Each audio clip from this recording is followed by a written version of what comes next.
عصر کے بعد تحیت المسجد پڑھنا. ہم افطاری کے لیے روزانہ عصر کے بعد مسجد جاتے ہیں, تو کیا عصر کے بعد تحیت المسجد پڑھنے کی اجازت ہے؟ جویریہ خان جرمنی سے.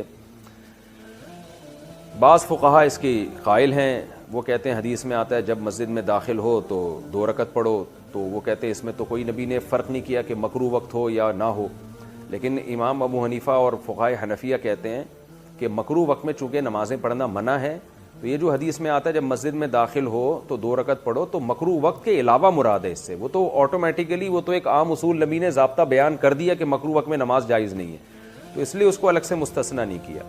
تو اگر آپ فقہ حنفی کو فالو کرتی ہیں, اردو اسپیکنگ زیادہ تر 99.9% فقہ حنفی کو ہی فالو کرتے ہیں, تو پھر آپ یہ نماز نہ پڑھیں.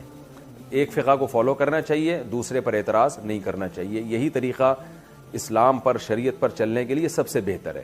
اور اگر آپ اختلافات کی بھینٹ چڑھیں گے اور بس میں ہی صحیح ہوں دوسرے غلط ہیں, تو پھر خواریت پھیلے گی.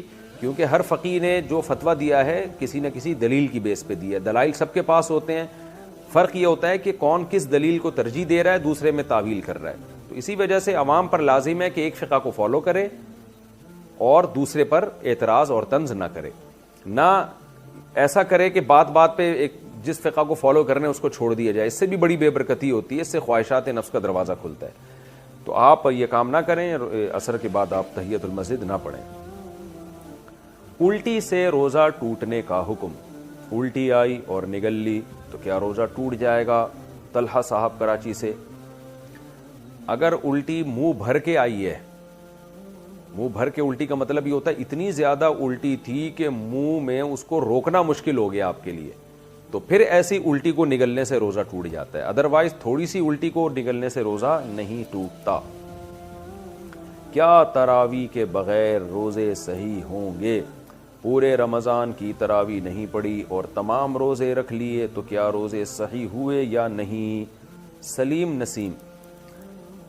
دیکھیں, تراویح اگر کوئی نہ بھی پڑھے تو روزے اس کے بہرحال صحیح ہو جاتے ہیں, روزوں پہ فرق نہیں پڑتا. لیکن تراویح سنت مؤکدہ ہے, قابل ملامت ہے وہ شخص جو تراویح کی نماز نہیں پڑھتا.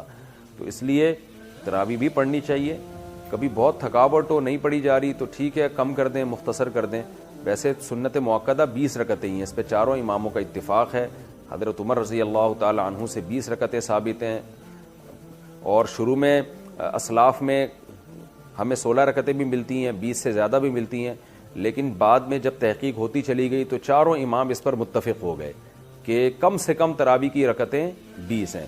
امام احمد بن حنبل کا بھی یہی فتویٰ ہے جو امام بخاری کے استاذ ہیں, کہ امام ترمذی نے جو ان کا نقل کیا فتویٰ, اس کو تو یہ نقل کیا کہ 20 اور 16 میں اختیار ہے اس کو. 8 کا تو کہیں بھی نہیں ملتا, ہمیں کسی اسلاف سے نہیں ملتا کسی صحیح حدیث سے کہ 8 رکعت پڑھی ہو. موطا امام مالک کی جو ایک 8 رکعت والی حدیث ہے اس کو خود امام مالک نہیں مانتے, تو وہ مسترب حدیث ہونے کی وجہ سے وہ ضعیف حدیث ہے. تو موطا امام مالک میں بھی 20 رکعتوں کا تذکرہ ہے, اور بھی ہمیں بہت ساری روایات میں زیادہ تر میں 20 رکعتوں کا تذکرہ ہی ملتا ہے. اس لیے امت کا اس پر اجماع ہو چکا ہے کہ 20 رکعتیں. یہ اجماع ہونے کے بعد پھر اختلاف پیدا کیا ہے 20 سے کم, بعض لوگوں نے فتویٰ دیا کہ 20 سے کم.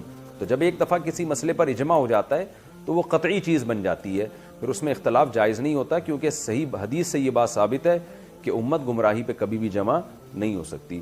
تو اس لیے آپ 20 رکعت تراویح پڑھا کریں. لیکن اگر آپ نہیں پڑھتے تو روزہ بہرحال آپ کا ہو جائے گا, لیکن روزے کی اہمیت تراویح سے کروڑہ گنا زیادہ ہے, کیونکہ روزہ تو بہرحال اسلام کا ایک رکن ہے. ایسا نہ ہو کہ تراویح نہ پڑھنے سے روزہ بھی چھوڑ دیں آپ.